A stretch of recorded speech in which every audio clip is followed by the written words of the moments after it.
પણ જ્યાં માતૃભાષા માધ્યમમાં આપણા બાળકને મૂકવામાં આવે ત્યાં અંગ્રેજી એક ભાષા તરીકે સબળ રીતે શીખવવાનું પણ પ્રયોજન હોય છે.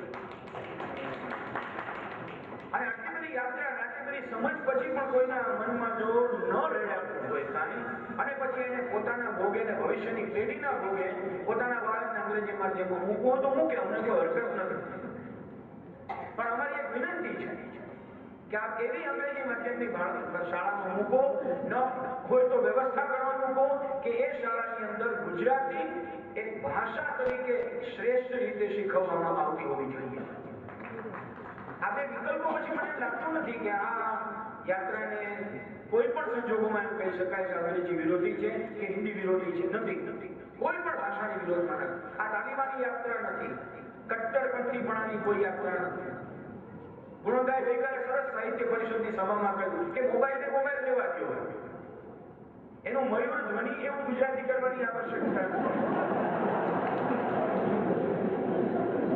મારી બાજુમાં શિરીષભાઈ મોદી બેઠા છે, એને વચ્ચે એક શબ્દ પ્રયોગ કર્યો કે ભદ્રમ ભદ્ર ભાષા.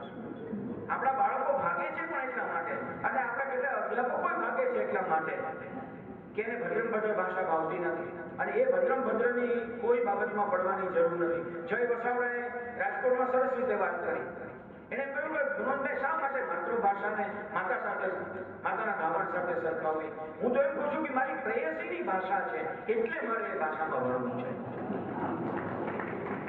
પણ તકલીફનો વિષય એ છે કે જેના ઘરમાં પ્રેયસી બેઠી હોય છે ને એવી જાજી પ્રેયસીઓ જ આગ્રહ કરે છે કે સંતાનને અંગ્રેજીમાં ટપકા.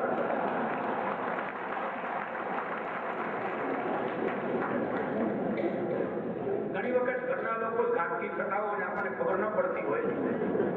આ પાલનપુર છે અને એનો શેર કોટ કરું. જીવનની સમી સાંજે મેં તો જખમોની યાદી જોઈ હતી, બહુ અંગત નામ હતા, બહુ અંગત નામ, બહુ ઓછા પાના જોઈ શક્યો. પણ અંગત એ અંગતમાં આપણી ભક્તિ પણ હોય. કારણ કે પોતાને તો પાકું ગુજરાતી બોલતા ના હોય, કરીને બોલી શકતી હોય. કઈ તું આવી, તું જઈ, આ વચ્ચે ઈ કોણે પૂછાડ્યો ખબર? પોતાનું અંગ્રેજીનું ઠેકાણું ન હોય અને પોતાના સંતાનને પોતાના ગુજરાતીનું ઠેકાણું નથી અંગ્રેજીમાં મોકલવા નીકળેલી એ પ્રેયસીને સમજાવવા માટે બહુ પ્રયાસ કરવો પડે છે. અહીંયા આગળ બધાની એક નો અનુભવ છે કે આ પિતાઓ માની જવા તૈયાર હોય છે, માતાઓ જ માતાના ગાવણની વિરોધમાં છે. છેલ્લી વાત, અમે એવું શોધી કાઢ્યું છે મિત્રો કે 800 અંગ્રેજી શબ્દો અને 25 થી 40 અંગ્રેજી વાક્યો આ જો તમે સબળ રીતે શીખવો તો તમારા સંતાનને અંગ્રેજી નહીં આવડે એવું નહીં બને. માત્ર 800 શબ્દો. અને યાદ નથી ગઈકાલે સાહિત્ય પરિષદમાં એક સાહિત્યકારે કહ્યું કે જરૂર હોય એની યાદી હું આપી દેવા તૈયાર, આટલું શીખવો ને તમારું બાળક અંગ્રેજી ભાષા સારી બોલી શકશે. ઘરની અંદરનું વાતાવરણ પ્યોર દેશી. આપણે ઘરની અંદર બેસીએ છીએ દેશી રીતે અને બધું વિદેશી કરવાની આપણી જે માન્યતા ચાલી એ ચલાવવાની જરૂર નથી. પૂરેપૂરા ગુજરાતી બની જવાની આખી પ્રક્રિયામાં કદાચ આપણે અંગ્રેજીને એવી રીતે ઘુસાડ્યું કે ગુજરાતી વચ્ચેથી નીકળી જાય, માતૃભાષા નીકળી જાય એવું બન્યું. મિત્રો, આ સુંદર મજાનો સમય છે અને અંગત ડાયરો છે. શામુદ્દીનભાઈ કહે છે અંગત ડાયરો છે એટલે આજે જ બનેલી એક ઘટના હું મારી અંગત કહીને વાત પૂરી કરું. મારી પત્ની અત્યારે કેરળ બેઠી છે 2300 કિલોમીટર દૂર. એને કહ્યું કે તમારી યાત્રા પૂરી થાય પછી મને કહેજો, હું નિરાંતે આવીશ. પણ આજે મારી પત્નીનો જન્મદિવસ છે એટલે મેં સવારના વાત તો કરી, પછી રસ્તામાં એકલો હતો કારણ કે ગુણવંતભાઈ અમંતિકાબેન પાછળ બેઠા હતા એટલે મેં એને SMS કર્યો અને SMS ની અંદર મેં લખ્યું આઈ મિસ યુ. એનો જરા સરસ મજાનો જવાબ આવ્યો, આઈ ઓલ્સો મિસ યુ. ઓ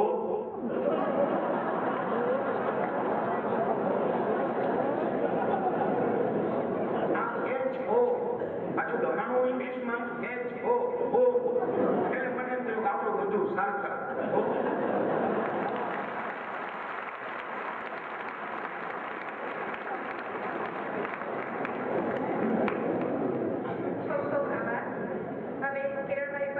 વિદ્યા વિસ્તાર કેન્દ્રની એક જાહેરાત કરવા માંગે છે.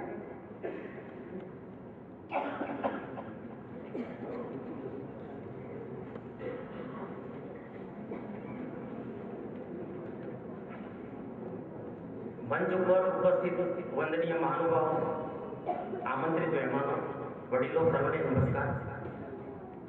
આજની જે આ સહચિંતન સભા આપણે માણી રહ્યા છીએ અને આશ્ચર્ય છોડો ઉડી રહી છે, એવું જ એક અભિયાન વિદ્યામંદિર ટ્રસ્ટ દ્વારા છેલ્લા 28 વર્ષથી ચાલે છે.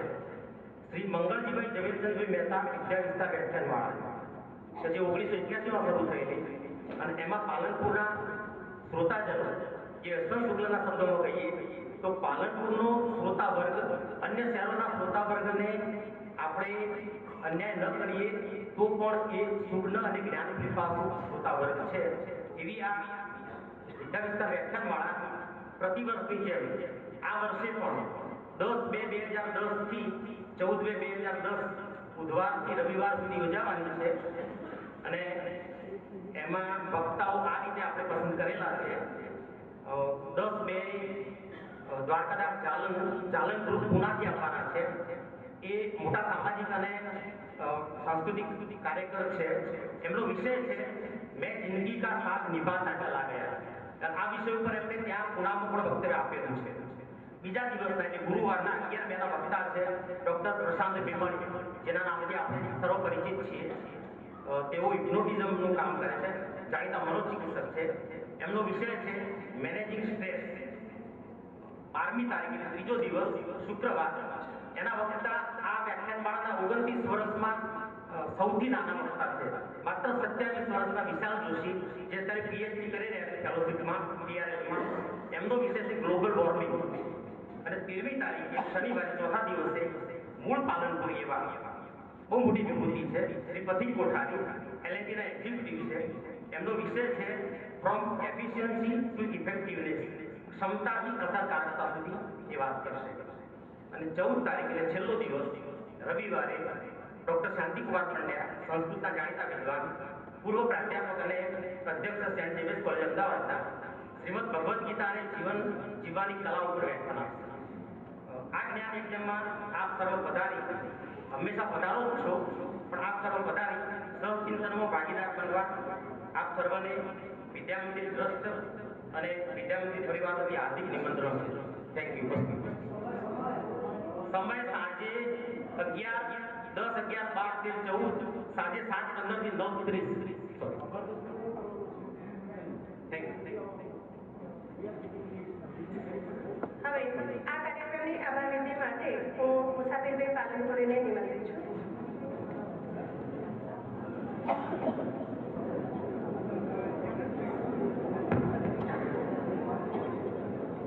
આભાર. 6 વાગી ગયા છે એટલે સૌ પ્રથમ તો બંને સંસ્થાઓનો હોલ ચિત્કાર આનંદ અપરંપાર એમને કહેવાની ઈચ્છા થાય કે પધારજો વારંવાર. અને આ જે ઊભા છે અને આપ સૌ શબ્દ થઈને બેઠા છો એ સૌનો વારંવાર આભાર આભાર આભાર. ધન્યવાદ.